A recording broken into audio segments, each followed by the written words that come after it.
Jesus said to certain men, "You are of your father the devil, and the lusts of your father you shall do."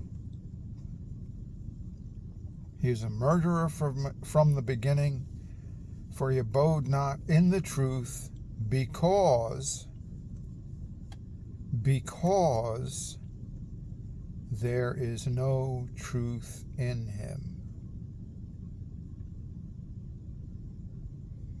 When he lies, he speaks of himself, because he is the father of lies. Because there is no truth in him.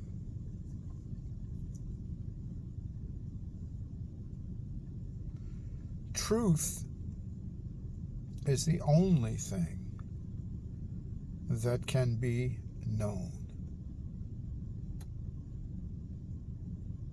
Truth is the only thing that can be known. There may be things that may be assumed, presumed, statistically satisfying to the mind, but the only thing that can be known is truth.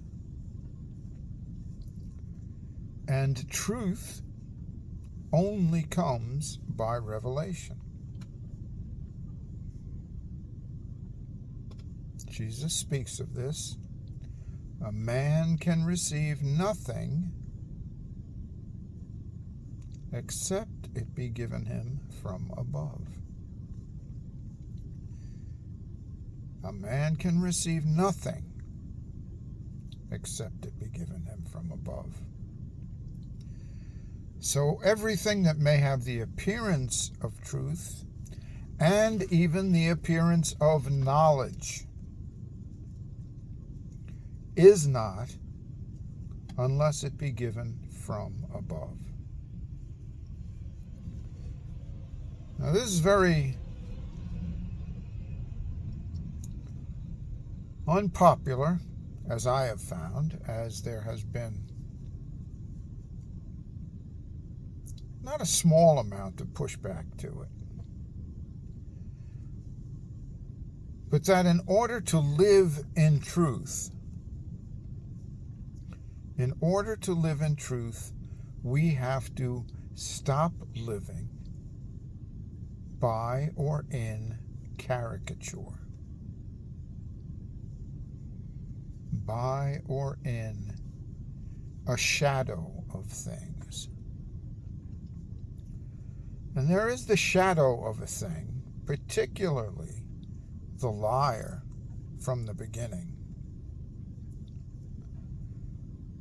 who it seems, to my mind,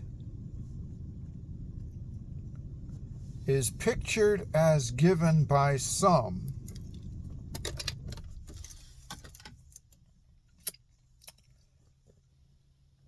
a nefarious, monstrous, evil-looking costume.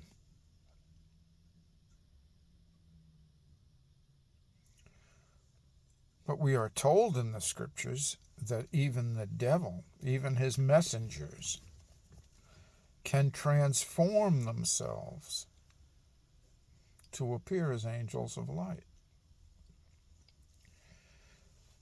So hearkening back to this matter of there is no truth in him, the devil does not know he is evil. The devil is not a caricature, or should not be by the believer caricatured as one who rubs his hands in delightful evil glee, thinking of all this mischief that he knows he would cause or desire to cause, because He is so evil in himself and knows it. Now, if this is too subtle for some, so be it. But there is no truth in him. In order for him to know himself as evil,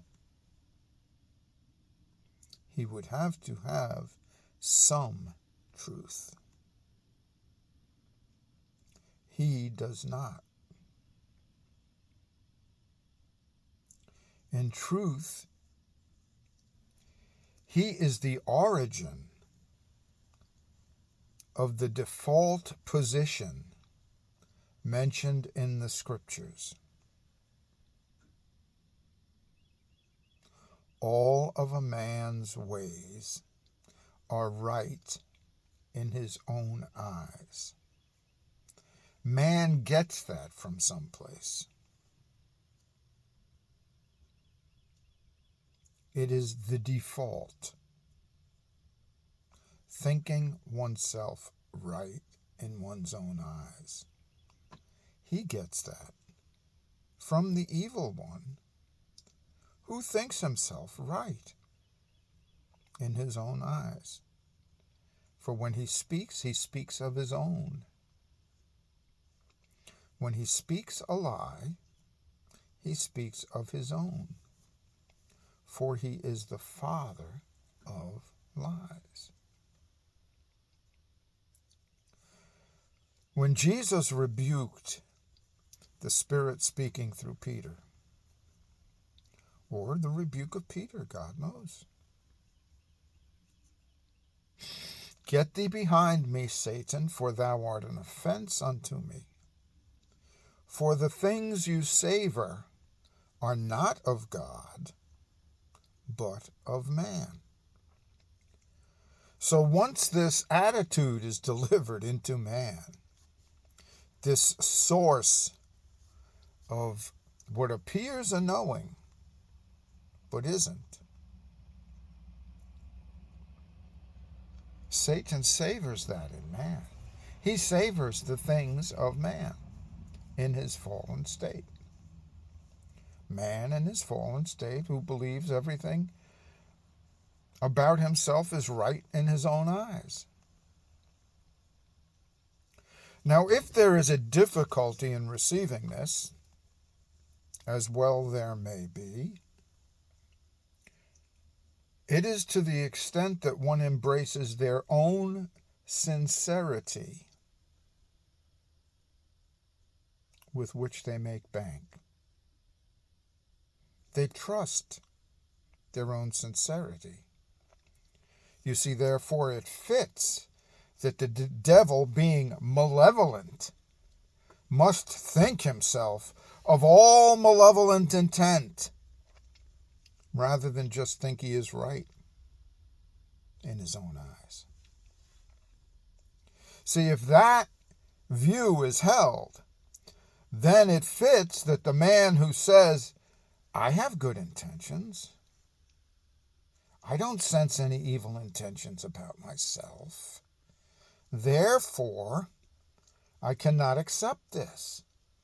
And he trusts in his own good intentions. Because he would know if he was like the devil, desiring evilly to be evil and maleficent, he would know it. But the believer's confession is not in his own intentions. The believer's confession is not in his own sincerity. It is in the sincerity of Jesus Christ, in the truth of Jesus Christ, in the intent of Jesus Christ to save, and nothing of self.